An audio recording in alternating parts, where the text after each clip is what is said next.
Now, before you go out and make that feature, I want to share with you 10 things that I learned from creating my feature film. Stay tuned.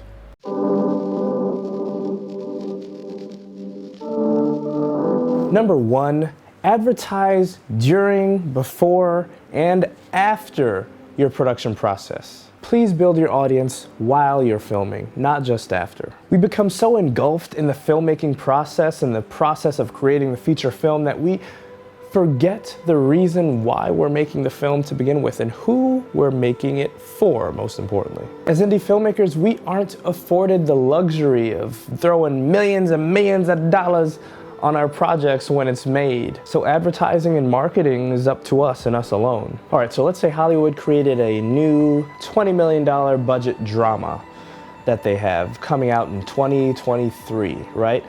So they spent $20 million on creating the film. The studio also matches its budget with an additional $20 million on advertising and marketing alone, so that the film is successful. For us, ideally, the indie filmmaker will locate where your potential audience is online, as locating these hubs will be key to marketing to those kinds of individuals later. Now, a myriad of different techniques can be used for this strategy, such as building your own audience online. These people will most likely watch your film, even if it's about paint drying, because that's what loyal fans do. And you'll also be able to identify hubs, whether it be online or in person, where your new fans could be, according to your film's subject matter. Number 2, I learned the importance of writing a budget-friendly script. All right, so in film school, I vividly remember my professor telling me, and I quote, "Just write a script, don't worry about the budget, just write a script." And then I was like, okay, a billion extras,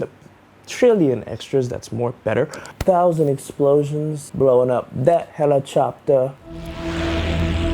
I couldn't have been more misled. Now, as an esteemed faculty member, it was important for him to contextualize the advice that he was giving me so that I could truly grasp the meaning of what he was telling me as a young film student. Because come to realize it, the moment I graduated, even in Hollywood, the budget does matter, as well as the script's quality. These two things are one of the biggest things that matter when bringing it to production. What I believe what he meant was, for the purposes of this assignment, the budget doesn't matter. But in the real world, the feasibility of creating the film is all that matters. So yes, worry about the budget. Worry real good. Because as an indie filmmaker, you're either gonna have the money or you're gonna be figuring out which bank you need to rob to get this movie made. And no, that is not an encouragement to rob banks. Number 3, the distribution process. So here's another area where film school kinda led me astray. I knew nothing about the film distribution process. Knew nothing about how it worked, how to get my film into theaters, what it would take, how much it would cost, what streaming platforms I'd be able to get it on, how to get it on those streaming platforms, the deliverables required for each streaming platform, etc. Film school really dropped the ball on this one. Because a phenomenal piece of art is useless, let's be real,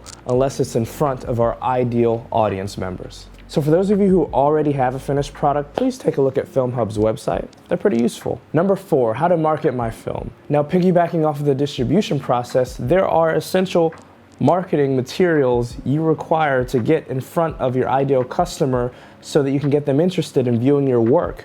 Now, to get you guys started, you'll require logline, tagline, synopsis, press kit, film posters in different sizes and shapes to accommodate the different streaming platforms' requirements, a teaser trailer, and of course, the full-length trailer.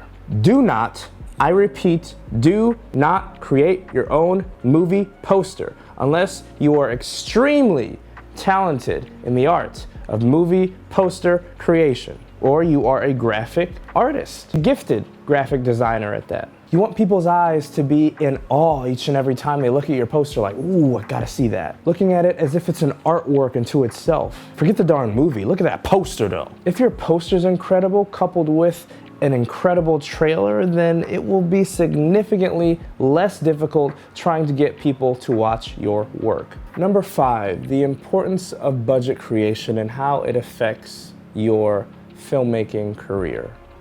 Oh, yeah.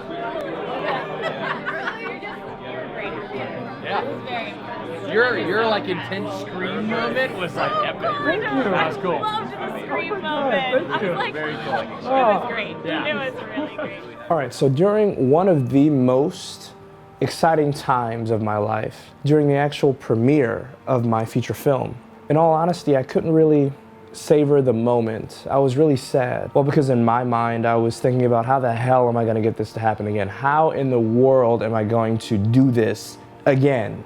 I was so stressed out and overwhelmed as the reality of filmmaking set in.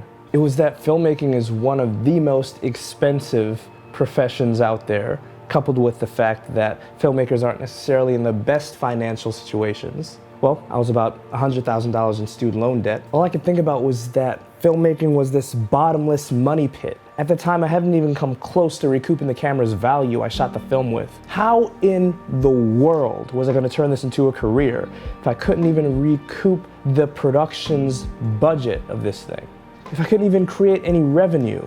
If I haven't even mastered that yet? It became evident that in addition to creating a feasible budget, I'd also have to create an action plan to recoup the production budget's value and also generate revenue, and on top of that, profit.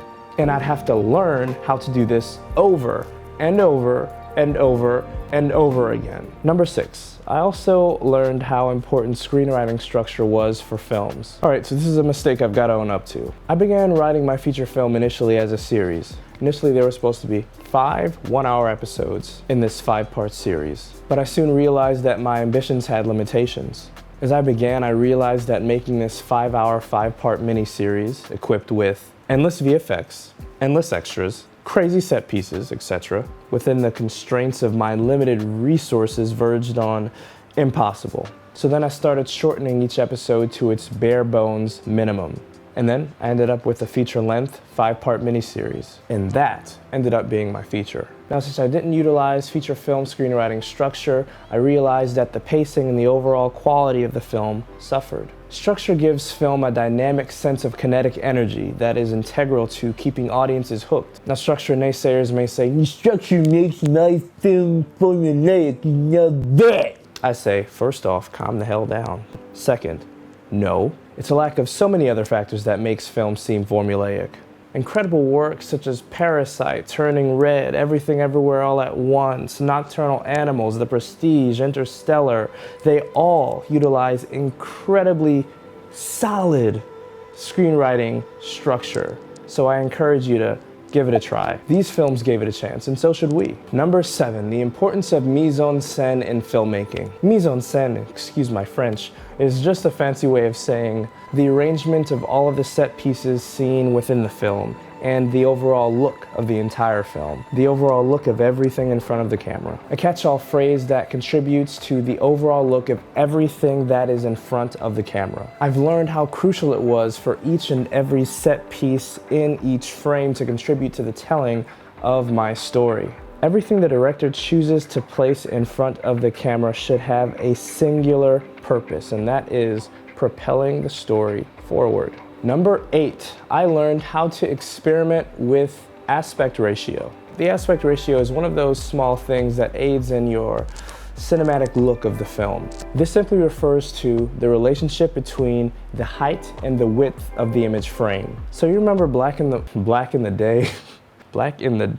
so back in the day, we had black and white TVs, right? And those TVs were in aspect ratios of 4:3, essentially a square box. With the advent of HD, we moved on to an aspect ratio of 16:9, widescreen. So in filmmaking, a lot of cinema is now shot in anamorphic, which is essentially, instead of this, it's like super widescreen. In order to make my film as cinematic as possible, I crafted it with an aspect ratio of 2:3:9 in UHD, which is also known as CinemaScope.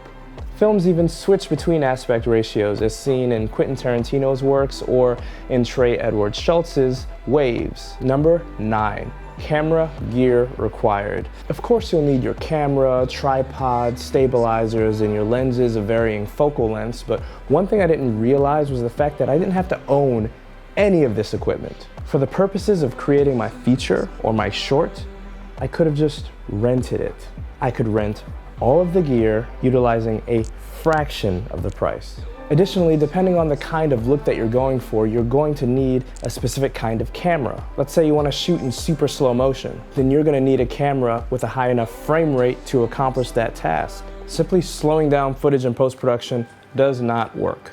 Or let me put it to you this way, it doesn't produce the desired outcome that you're looking for. Why? Well, let's say you're filming at 24 frames per second and attempting to slow this footage down even further. In post-production, this creates something called ghosting, which is where the computer attempts to create artificial additional frames to compensate for the slowing down. So the lack of actual data or these fake extra frames creates this weird after image or this ghost. Number 10, the importance of a shot list. So really quick story.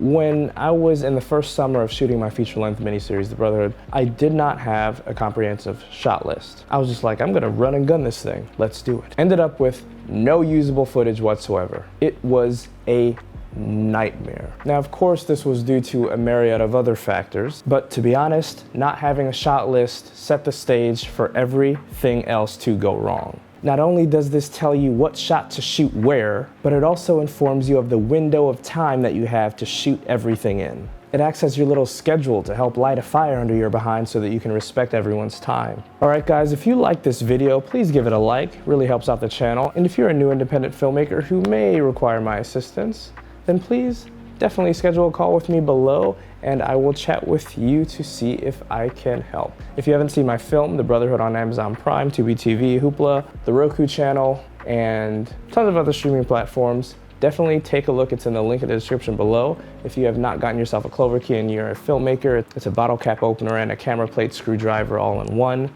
It's found on eBay. I'll also put a link in the description below. All right, guys. It has been a pleasure chatting with you and sharing my experience. Until next time, see ya.